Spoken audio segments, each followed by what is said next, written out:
Berarti mahkota itu emang aslinya tuh di sini, bukan di Sumedang. Kalau dari sejarah itu tahun 800-an 700-an itu dari Galuh, Ciamis. Ini sebetulnya wilayah depan kita adalah Istana Batu Tulis. Istana Batu Tulis. Nah, seberangnya ini yang tadinya ini SD Batu Tulis. Ya dulu sebetulnya saya dengan teman-teman di BKP, di SLW, orang-orang yang sudah tentang pencegahan bagaimana maruah leluhur melestarikan. Sebenarnya sasarannya bukan ini yang mau jadi ini sekarang jadi Museum Pajajaran.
Sampurasun, kembali lagi di channel Babe Amarudin. Kali ini di channel Babe Amarudin kita ada segmen yang berbeda nih. Biasanya di channel ini Babe Amarudin sendiri, sekarang alhamdulillah baru ketemu nih, jadi bisa lebih wow gitu. Nah kebetulan saya sekarang berada di salah satu tempat bersejarah ya di Kota Bogor, tepatnya di Jalan Batu Tulis. Kebetulan kami diundang tim Babe Amarudin untuk cari tahu sejarah mahkota di lokasi atau yang disebut dengan Sang Yang Pakai. Lebih lanjutnya kita akan temuin yang tahu sejarahnya. Ayo teman-teman.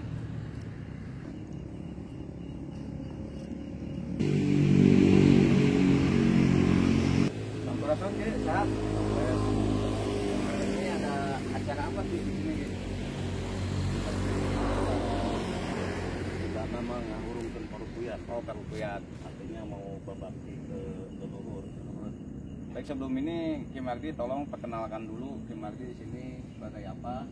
Terus dari kami tim Babe Amarudin diundang untuk kegiatan apa, bisa dijelasin sama teman-teman tuh. Coba.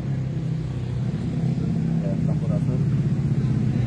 Sumping Museum Pajajaran Dayeuh Kota Bogor. Mana Dayeuh Kota Bogor ini adalah dari sejarah cikal bakalnya kerajaan Pakuan Pajajaran, satunya kerajaan Sunda dan Galuh. Nah kegiatan di Janari Letik ya, di dini hari ini adalah niat berbakti, di mana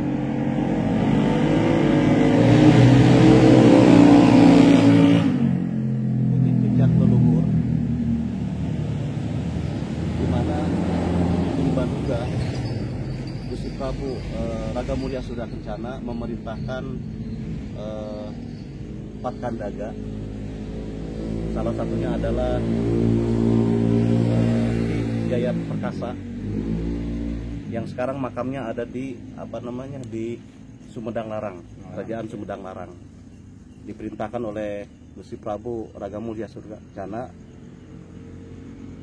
Prabu Siliwangi ke-6 untuk mengamankan mahkota di lokasi Sang Yang Pakai berikut panji-panjinya.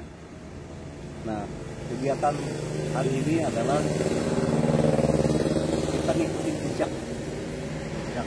mana di Pakuan Pajajaran Bogor diamankan warisan titipannya oleh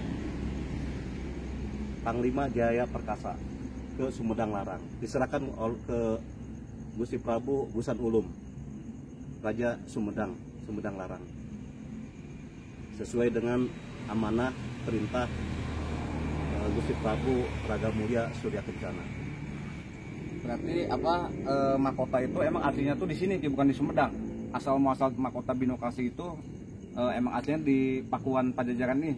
Kalau dari sejarah itu tahun 800-an 700-an itu dari Galuh, Ciamis. Oh, dari Galuh awalnya itu. Kerajaan Galuh di mana dipimpin oleh Binu Sora, Gusti Prabu Wangi dulu namanya.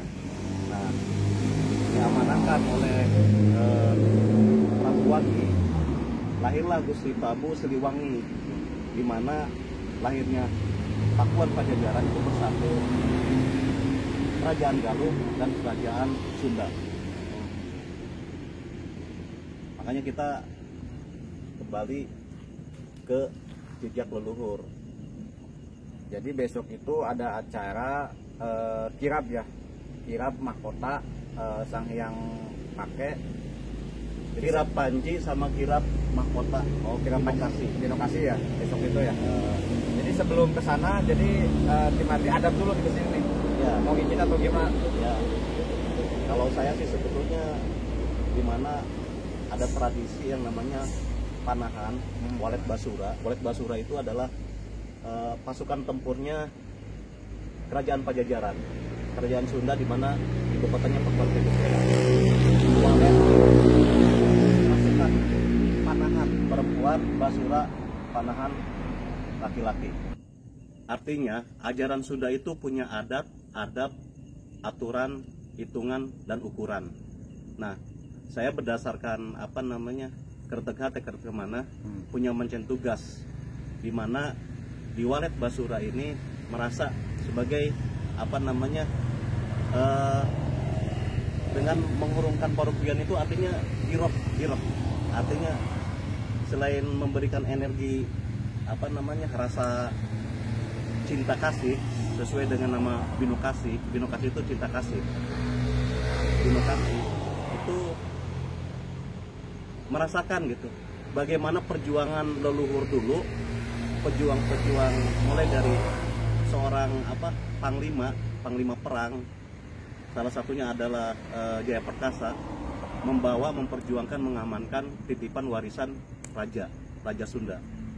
Nah, alhamdulillah sampai saat ini aman di Kerajaan Sumedang Larang. Sampai kemarin ada kirap dari Sumedang Larang ke Galuh. Ke Galuh itu artinya ke asal muasal. Cikal bakal di wastunya mahkota Binokasi kepada Raja Binu Sora. Nah, langsung ke Bogor balik lagi ke Sumedang Larang. Itu. Baik, berarti itu kirap mahkota itu emang setiap tahun atau berapa, ada setahun sekali ataupun setahun 2 kali, itu emang setiap tahun sekali atau gimana itu kirap mahkota itu biasanya? Saya sendiri sekarang diundang oleh Keraton Sumedang Panitia dan membawa nama Walet Basura sebagai kalau dulu flashback lah, itu pasukan tempur. Kalau dulu pakai kuda hidup, kalau sekarang kan pakai kuda besi. Ya, betul. Artinya gini, merasakan bagaimana perjuangan orang tua dulu membawa titipan warisan dari raja untuk sampai di Sumedang Larang. Nah, saya sebagai Ketua Walet Basura Kabupaten Bogor sangat menghormati, sangat menghargai leluhur yang ada di khususnya di sekarang yang masih melestarikan budaya adat di Sumedang Larang. Coba tolong dijelaskan visi misi Walet Basura ini apa nih? Visi misinya yang teman-teman tahu. Yang misi utama adalah saya dengan Bunda Uli, dengan para mitra Rusadi ya, Mitra itu misi yang paling utama adalah melestarikan menjaga sumber mata air. Itu yang utama. Karena basicnya kan dari lingkungan. Nah, selain itu melestarikan panahan tradisional. Salah satunya adalah ke Sumedang, Jamparingan Jamparingan Pajajaran, sama insya Allah ke Mataraman, mungkin ada di Papua di mana kita akan melestarikan, akan jaga. Berarti Walet Basura ini paguyuban ataupun yayasan ataupun bentuk apa tuh badan hukumnya tuh? Dari ADART bisa ke paguyuban ya. Paguyuban. Tapi Walet Basura ini di Kota Bogor belum ada ya pendidikan edukasi tentang memanah itu. Kira-kira udah ada belum di di Bogor ini? Belum, baru dirintis karena kan kemarin baru Munas ke-1 di Sumedang. Itu baru mayoritas Jawa Barat. Ada Jogja juga, ada tradisi ke Mataraman kan sama, itu kan dari bahan bambu dan kayu ke Mataraman, hampir sama dengan ke Sumedangan. Nah, yang daerah-daerah lain kan makanya kan tadinya kan yang namanya Walet Basura kan Walet Basura Pajajaran tahun 2022. Nah, 2023 itu dirubah jadi Walet Basura Nusantara karena planningnya ke depan dari ke Mataraman, dari Jogja, mungkin dari yang lain, daerah-daerah yang lain mungkin lagi dipelajari untuk benar-benar tradisi titipan warisan leluhur zaman dulu kita lestarikan, itu tujuannya. Nah, berarti teman-teman Kim Aldi ini luar biasa. Beliau salah satu penggiat budaya lingkungan, beliau juga salah satu ketua Balet Basura Balet Nusantara Kabupaten. Makanya teman-teman kalau mau belajar mana bisa ke Kim Aldi langsung kalau mau belajar mana. Jadi besok ini ada acara apa sih besok sih? Kirap Panji, Taman Kirap Mahkota Binokasi. Nah, jadi kedatangan Adi ke sini ini coba dijelasin ini tempat apa nih Ki? Dulu saya perasaan ini sekolahan ini kok jadi begini gitu. Bisa dijelasin? Ini sebetulnya wilayah depan kita adalah Istana Batu Tulis. Istana Batu Tulis. Nah, di seberangnya ini yang tadinya ini SD Batu Tulis. Ya, dulu sebetulnya saya dengan teman-teman di BKP, di SLW, orang-orang yang cinta tentang kesundaan, bagaimana marwah leluhur mau ditaikan. Sebenarnya sasarannya bukan ini yang mau jadi, ini sekarang jadi Museum Pajajaran. Oh, ini Museum Pajajaran nih. Sebenarnya selesainya ini. Dulu tahun 2018 sempat ada kejadian di sebelah di Mbah Dalem. Ya, di belakang Mbah Dalem itu ada yang membeko. Sempat kita demo sebagai budayawan, ngerasa tidak dihargain, tidak dihormatin, lalu dirusak peninggalan. Ada sumur 7 di sana. Oh, ada sumur 7 ke situ. Dulu sebenarnya yang diajukan sama kita nih, ya, sama teman-teman di budayawan, sama kesepuhan juga, itu yang diperjuangkan untuk menjadi Museum Pajajaran. Nah,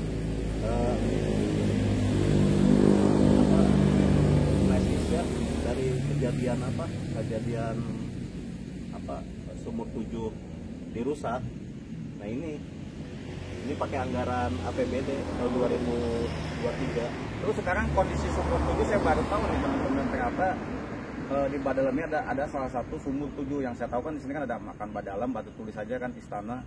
Setelah saya bincang-bincang dengan Kim Aldi, ternyata di sini ada sumur 7. Nah, sekarang gimana tuh sumur 7 kondisinya sekarang? Saya jelaskan. Kalau saya bicara sejarah berdasarkan data, fakta, logika, ilmiah dan alam.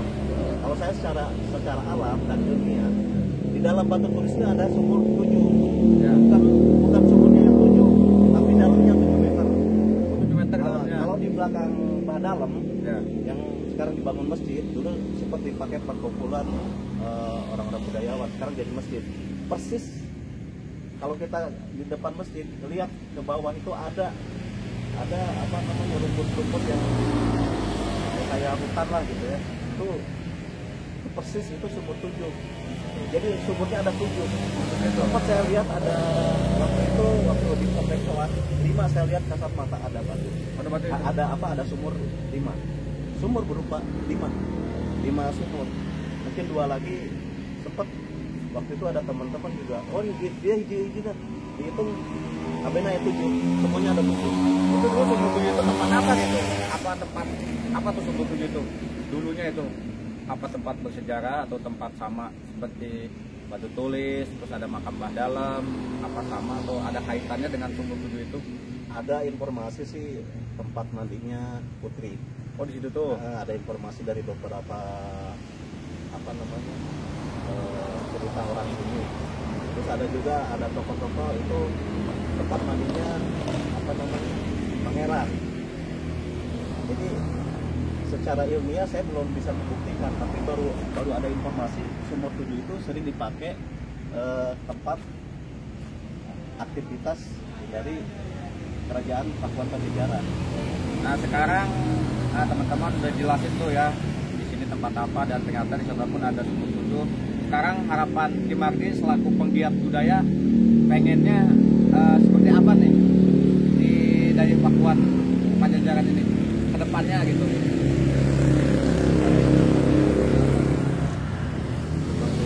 Putra daerah di asli Bogor, saya sangat sangat mengharapkan teman-teman yang cinta di budaya, cinta lingkungan, yuk kita luruskan sejarah. Bagaimana sejarah yang namanya kerajaan Sunda, kerajaan Galuh, Pakuan Pajajaran, Banten sampai ke Sumedang itu ternyata dari filosofi binokasi itu tidak ada keributan. Ternyata filosofinya tuh cinta kasih. Jadi sempat saya dengan sharing dengan Raja Sumedang ya. Raja Sumedang saya sering silaturahmi, ternyata luar biasa. Filosofi binokasi itu luar biasa kalau dikupas. Di situ juga ada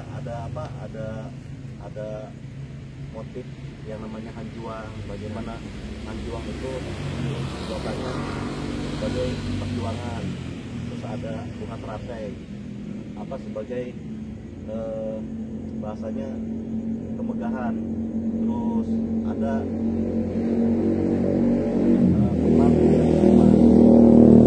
artinya ayolah ulah ribut wae bahasanya nama Museum Pajajaran yang saya saja anggaran 22.000 ya. Harapan saya mah bahasanya mah urus balik deui mahkota binokasi balik deui ka Bogor kepala jajaran termasuk Watu Gilang penguatan saja bukan mahkota selain mahkota ada Watu Gilang di mana Watu Gilang juga regenerasinya Pajajaran Sunda. Banten itu kan bahasa ini mah adiknya Surasowan itu kan adiknya Surawisesa, adiknya. Jadi kerajaan Banten itu lahir dari kerajaan Sunda. Kerajaan Sumedang sudah menerima bagaimana Bogor itu disekutukan. Tanpa Bogor mungkin sesuai yang di atas di Nukiwari yang cek lebih hari si Aina sampai jaga. Jadi adanya kita karena ada orang tua kita yang kita lakukan untuk anak cucu kita. Artinya supaya benar-benar sejarah ini tidak ada pembodohan, tidak ada pembohongan. Ayo bareng-bareng gali makanan ke orang diurutkan paruh kuyatnya bukan berarti ngundang juri kamal pasca gitu ya. Tapi kan iya aya energi gitu. Orang kita tuluh ayeuna terus suasana luar biasa. Jadi bersahabat dengan alam itu ya salah satunya ini. Nah, jadi teman-teman Ki Mardi ini luar biasa ya. Beliau sebelum mau ke Sumedang ke acara kirap Panji Mahkota Binokasi, jadi beliau ini izin dulu ke sini. Jadi beliau ini masih pakai anti paranti kalau bahasa Sundanya mah, masih adabnya masih dipakai, jadi nggak sembarangan berangkat ke sana. Tapi beliau ini izin dulu, makanya tadi udah berbincang-bincang, ternyata Pakuan Parijajar ini banyak sejarah yang harus diluruskan ya. Terutama dengan adanya kirab mahkota Bino Kasih Sang Yang Pakai, intinya mengajarkan kita rukun ya, saling kasih, cinta kasih. Jadi jangan ada Bismillahirrahmanirrahim sama kita asasi itu ada di Bino Kasih. Oh, di Bino Kasih itu sebenarnya hanya satu ini ya, filosofi ya. Oh, saya baru tahu tuh, kirain saya kan hanya sekedar diarah. Ternyata Ki Mardi sudah membukakan bahwa mahkota itu mengajarkan kita harus rukun, cinta kasih, cinta segalanya lah, intinya malah. Saya lengkapin. Saya sempat tafakur Quran di surat Ar-Rahman itu ada Ar-Rahman alamal Quran khalaqal insan alamul bayan asyamsu wal qamaru jihusban asamsu wal qamaru jihusban itu matahari, asamsu itu matahari, wal qamaru bulan. Jadi berhitung melalui peredaran, artinya makanya di Sunda itu diajarkan yang namanya nyawang bulan. Ya Al-Quran juga dijelaskan, diajarkan wasamsu wal qamaru jihusban wa najmu wasajar, pohon-pohonan, tumbuh-tumbuhan tunduk kepadanya. Artinya saya bakar ini artinya ke Gusti Allah aja tunduk, kita aja bisa memberikan kebaikan. Bukan berarti mengundang jin itu ini, justru energi jadi nambah daya tahan tubuh nambah kuat, suasana ini juga nyamuk-nyamuk gak ada. Ya kan justru kan menetralisasi udara. Itu kan hal kayak gini kan kebanyakan kita tuh mistis ya, klinik ya. Wah, ngundang ini ternyata Ki Mardi udah menjelaskan tadi kan, karena bakar rupa ini bukan hal-hal yang negatif lah, positif lah intinya mah. Baik Ki Mardi, terima kasih atas bincang-bincangnya. Bagi teman-teman mudah-mudahan dapat ilmu dari Ki Mardi ya, dijelasin tadi dari A sampai Z. Saya juga baru tahu lah apa itu mahkota Bino Kasih, udah jelasan tadi kan di sama Ki Mardi tadi. Sekarang ada kegiatan apa lagi Ki sekarang Ki habis dari sini? Ya ini kan kita silaturahmi, memberikan bagaimana merasakan leluhur kita itu awal ada di sini.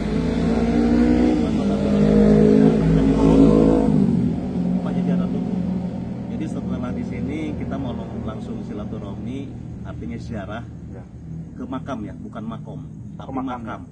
Makam Jaya Perkasa, Panglima Jaya Perkasa. Nah setelah ziarah itu kan besok kirab Panji. Nah Sabtu besok kirab Panji, minggunya kirab mahkota. Oh, jadi ada 2 acara teman-teman. Jadi kesimpulannya Ki Mardi sebelum mengikuti kirab Panji sama kirab mahkota, Ki Mardi sowan dulu ke leluhur yang ada di Bogor, karena kan asalnya kan dari Bogor juga mahkota itu ya, Pajajaran juga ya. Jadi intinya beliau izin dulu ke sini, udah ke sini baru ke makam ya, Daya Luhur Sumedang. Makam Jaya Perkasa. Makam Jaya Perkasa yang membawa Panji dan mahkota yang diperintahkan oleh Prabu Siliwangi keempat, Gusti Prabu Ragamulya Surya Kencana, untuk diserahkan kepada Prabu Kusanulung Raja Sumedang.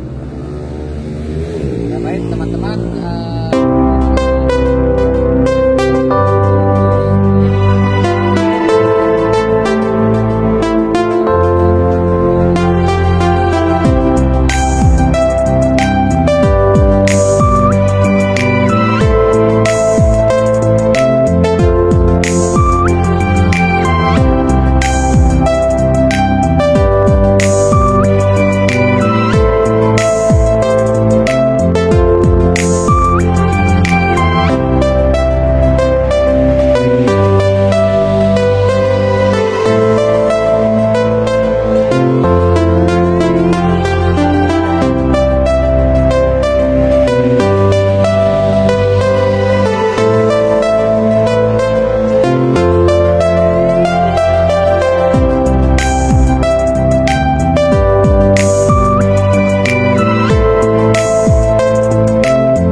Kita udah sampai di Sumedang ya. Tadi belum sempat sarapan di perjalanan, jadi baru bisa sarapan pukul 9.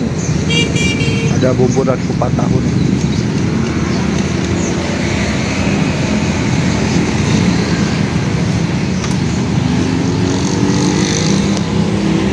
Kupat tahunya guys tuh. Wih, mantap. Lagi makan kupat tahu gimana? Tempe neng, Mantap. Tempe. Bala-bala nih. Bala. Airnya air teh tuh.